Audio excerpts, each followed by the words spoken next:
foi o diagnóstico que você recebeu?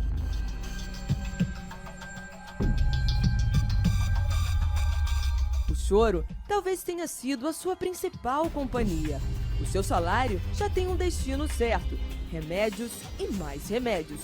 Mas mesmo assim, não tem adiantado, porque a dor continua ali, no mesmo local.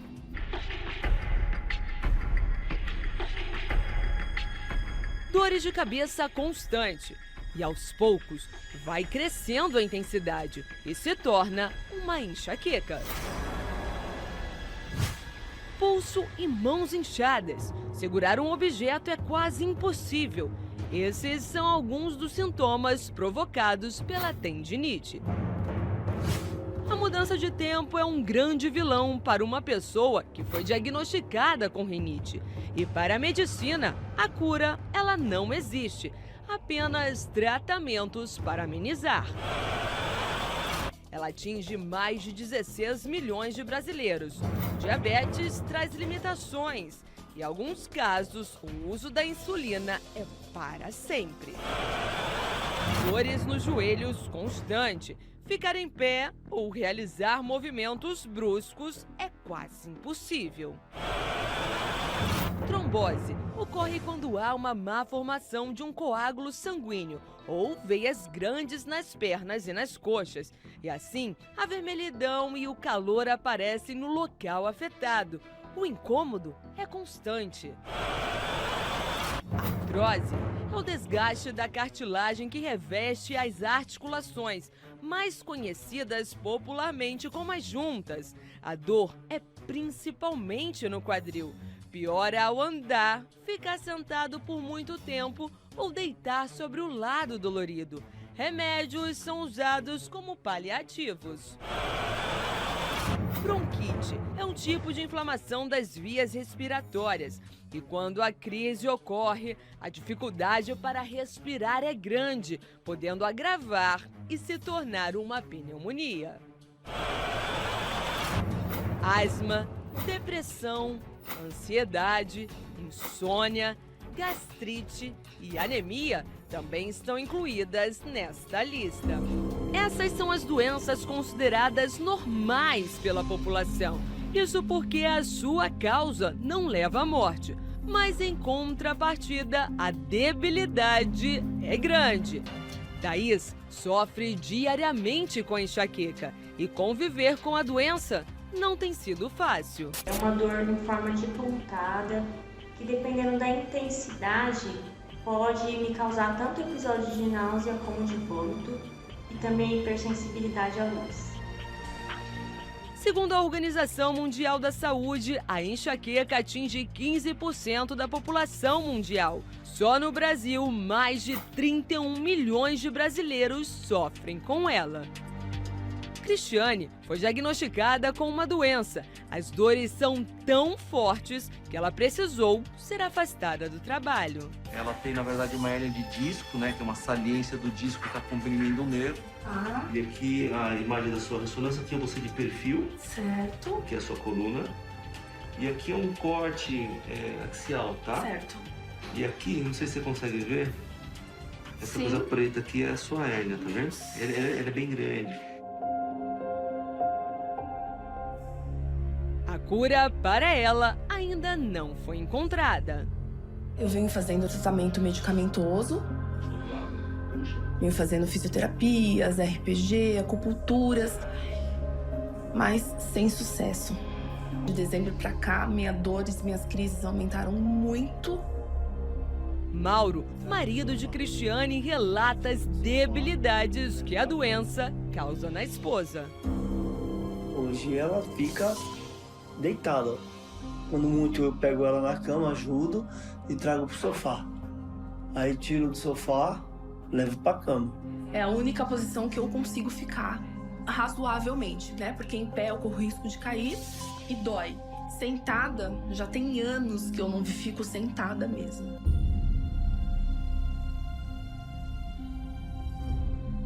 A pergunta que fica é: será que precisamos aprender a conviver com a doença? Ou existe alguma forma, sem ser paliativa, de curá-la de uma vez por todas? Que Deus abençoe a sua vida e a sua família poderosamente. Você está acompanhando o programa Fogo e Poder e nós estamos aqui para ajudar você a vencer esse problema que, diante de você, diante dos olhos humanos, tem sido problemas impossíveis. Talvez essa dor que você vem sentindo, que não tem tratamento, não tem remédio que faça essa dor passar. Ou talvez essa doença incurável. Para a medicina, essa doença é incurável e você foi desenganado a tomar um determinado remédio para o resto da sua vida. Meu amigo, minha amiga, existe um Deus que pode te curar, que pode te libertar, que pode fazer por você o que a medicina, o que o remédio, o que ninguém pode fazer. No decorrer dessa programação, nós vamos falar desse Deus. É importante você entender isso. Nós não estamos aqui para falar de religião, de denominação. Nós estamos aqui para falar para você que existe o mundo natural e existe o mundo espiritual. Você precisa ter consciência disso. E não adianta querer vencer os problemas que são de ordem espiritual no mundo natural. Você precisa fazer uso das armas espirituais. Você precisa vir para o campo espiritual para poder vencer esses problemas, seja eles qual forem, financeiro, físico, sentimental, familiar, emocional. Se é espiritual, no campo de batalha espiritual, usando as armas da fé, você vence. Fique conosco, porque nós estamos aqui comprometidos em te ajudar. E nos minutos finais desta programação, nós vamos ter uma oração especial pelo guardião da família, Bispo Sérgio Mota, orando por você e pela sua família. E no decorrer dessa programação, vamos falar dessa sexta-feira do Abre Caminhos, para você que se encontra com seus caminhos trancados. O que leva uma pessoa a viver com os caminhos trancados? O que leva uma pessoa a ficar doente para a medicina, uma doença incurável? Você vai acompanhar agora o momento da libertação e você vai saber quem é que está por trás de muitos problemas. Tenho o que tem mais de precioso, a alma dela. Eu destruindo tudo. Eu tenho o que é mais de precioso, a alma. De tudo que o ser humano tem, então, o mais precioso é a alma? Sim. Para que você quer a alma? Para levar pro inferno. Quer dizer que você leva almas para o inferno? Sim. Todas as almas você leva para o inferno? Sim. Todas? Todas. Todos que morrem? Ao poder para isso. Todas que te dão poder para isso? Sim. Como que uma pessoa te dá poder? Permitindo tudo aquilo que eu quero, tudo aquilo que eu sopro na mente, tudo aquilo que eu toco. Quer dizer que quando a pessoa aceita o que você sopra na mente dela, então você tem domínio sobre a alma dela. Sim. Se ela morrer, você leva para o inferno. Levo. E o que você sopra na mente das pessoas normalmente para elas fazerem? Não adianta correr atrás, não vai dar certo. Os problemas existem para todos. Ou seja, você trabalha com dúvida. Sim. E em relação a incentivar as pessoas a fazerem coisas, o que você incentiva as pessoas a fazer? Vai, só hoje não tem problema. Vai passar, depois ele vai te desculpar. Há o pecado? Sim. Você fala para a pessoa, faz, depois você vai se desculpar. Sim. Faz a coisa errada. Faz. É igual você falou para Eva, faz que não vai dar nada não. Não dá em nada. Não vai para a igreja hoje, ele entende. Amanhã você vai. Quer dizer que você trabalha para afastar as pessoas de Deus. Sim. E o que está acontecendo atualmente na vida dela que é você o causador? Eu tirei ela do altar. Qual o problema que ela está passando que é você que está causando? Tudo. Por exemplo? Miséria. Vergonha. Doença. Que doença? Vício. Que doença e que vício? A doença a todo instante.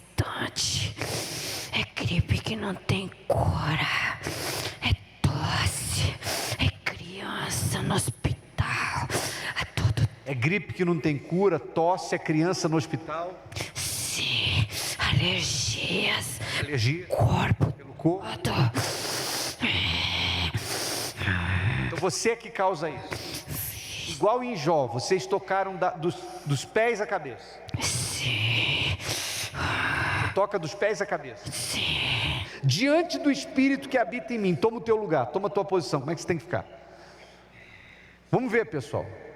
O Espírito das almas preciosas aqui, ó. Diante do Espírito que mora em mim, como é que você tem que ficar? Toma o teu lugar.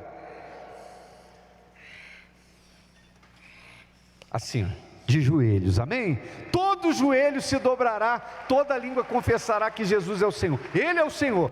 É isso que acontece no mundo espiritual e isso também resulta no mundo natural. Quando o mal, ele cai por terra, quando o mal, ele sai da vida de uma pessoa, ele leva com ele os problemas que ele causava. Por isso, quando há libertação, os caminhos se abrem. O corpo tem a sua saúde restaurada, a alma encontra paz, o casamento sabe viver o que é amor, a família desfruta da união.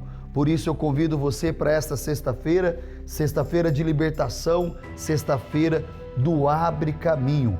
E se você, meu amigo, minha amiga, quer de fato que o mal caia por terra, que esse mal saia da sua vida e você seja livre, você não pode perder esta sexta-feira. 7 horas da manhã, 10, meio-dia, 3 da tarde, especialmente às 19 horas, passando pelo caminho dos 70 iluminados. Nesta sexta-feira, vamos falar com mais detalhe a respeito da sexta-feira 18 de abril, a Sexta-feira Santa, o clamor da família ao pé da cruz. Eu quero colocar para você agora um testemunho de família, exatamente. Essa família, ela se resume num antes da cruz e depois da cruz. Antes de buscar a Deus, uma família destruída. Depois de buscar a Deus, uma família restaurada, transformada. E você vai ouvir agora nesse testemunho o que eles fizeram para mudar a situação. Acompanhe.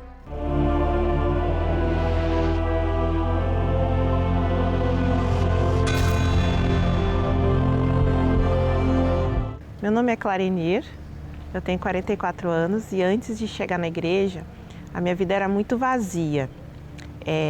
Eu perdi minha mãe aos 18 anos e a partir dali eu me soltei para o mundo. Comecei a ir para balada, festas, amigos, só que eu tinha um vazio muito grande. Eu ia para as baladas, para as festas e chegava em casa, eu chorava no travesseiro, porque eu não me sentia preenchida, eu queria um amor. E eu tinha aquele vazio da minha mãe, da perda da minha mãe. E até que eu saía, ria com as amigas, tudo, mas sempre chegava em casa numa tristeza muito grande. Como a minha mãe servia aos encostos, naquele dia, eu pensei assim, eu não quero falar nem contigo. Eu falei o nome de todas as entidades que a minha mãe servia e eu disse, eu não quero falar nem contigo, nem contigo, nem contigo. Eu quero falar com Deus. E eu disse, se o Senhor existe, o Senhor tira esse vazio do meu peito. E aí eu aceitei o convite de ir para a igreja. E desde o dia que eu coloquei os pés lá dentro, eu nunca mais saí de lá. Porque alguém me falou assim, aqui tu vai encontrar o teu verdadeiro amor. O teu verdadeiro amor é o Senhor Jesus. E a partir dali, eu fui aos poucos, entendendo, conhecendo, ainda com o coração no mundo. Então eu ainda estava em busca, eu queria o amor de alguém, de uma pessoa, ainda não tinha buscado o amor do Senhor Jesus mesmo estando dentro da igreja. Meu nome é Christian, tenho 44 anos. Vivia na rua, através de balada, com os amigos, não queria saber nada de Deus, né?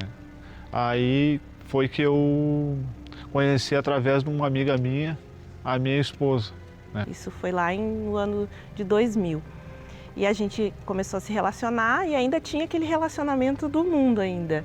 E foi engraçado que aí quando eu me converti mesmo, quando eu comecei a ouvir a palavra, eu falei para ele, olha, agora não é mais relacionamento do mundo, agora é só casando, só depois do casamento. E aí a gente ficou namorando por um tempo até que ele me pediu em casamento.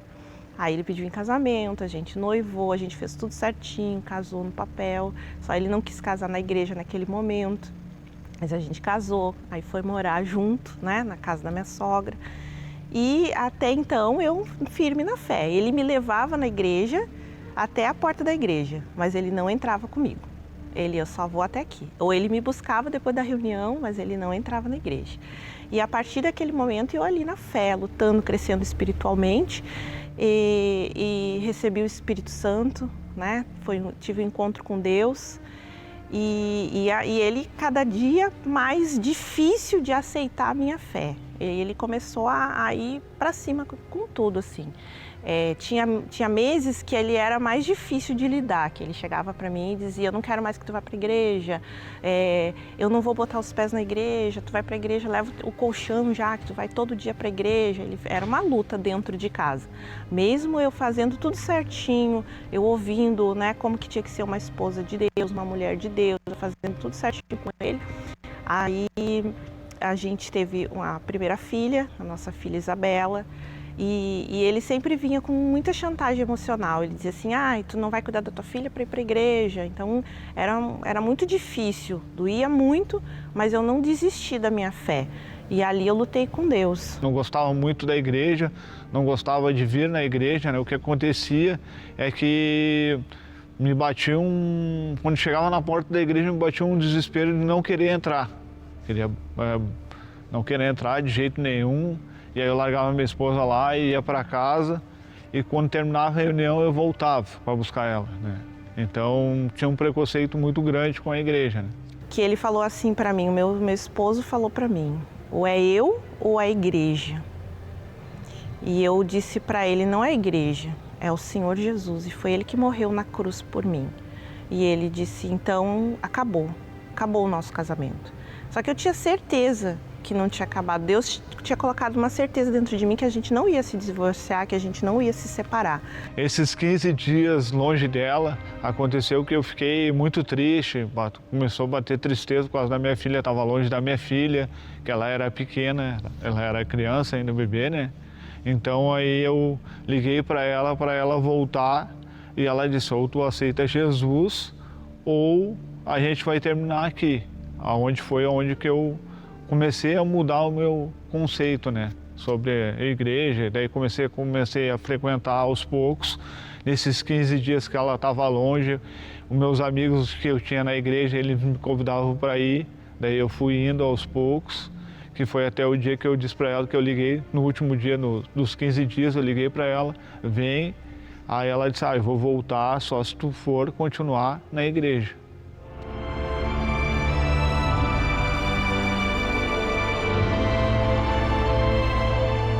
E aí, depois daquele momento, a gente conversou, a gente sentou e eu falei para ele, não é a igreja, é Jesus, vamos para a igreja. Ele começou a passar umas lutas no trabalho, aí ele começou a ir na igreja, começou a se entregar para Deus e o nosso casamento foi transformado.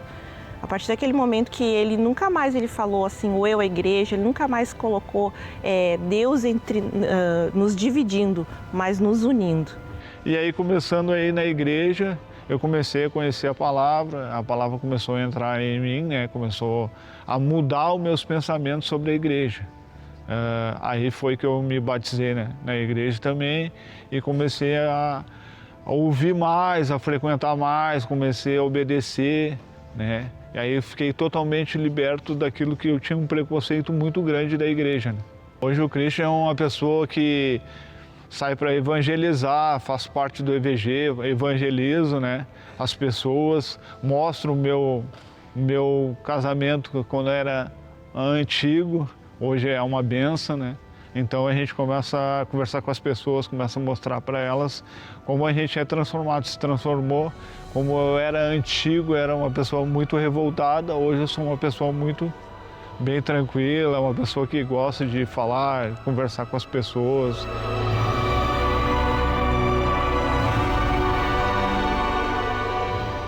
Cris, foram 5 anos de muita luta aos pés da cruz por ti, pela tua alma, para te ser transformado no homem de Deus que tu é. E hoje eu agradeço a Deus. Clara, eu agradeço a você por ter lutado esses 5 anos, por fazer eu conhecer a Deus. E você, família, vem lutar no dia 18, ao pé da cruz, às 10 horas da manhã, dia 18 de abril. Nós estaremos aqui também orando.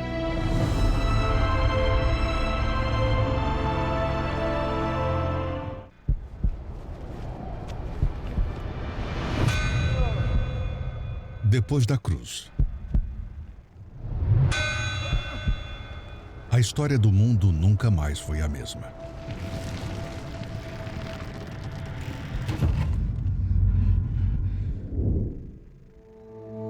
Depois da cruz, você e sua família também poderão ter uma nova história. Família ao pé da cruz. O maior evento pelas famílias de 2025. 18 de abril, Sexta-feira da Paixão, feriado. Acesse familiaaopedacruz.com ou aponte a câmera de seu celular para o QR Code na tela. Para mais informações, locais e endereços. Entrada gratuita.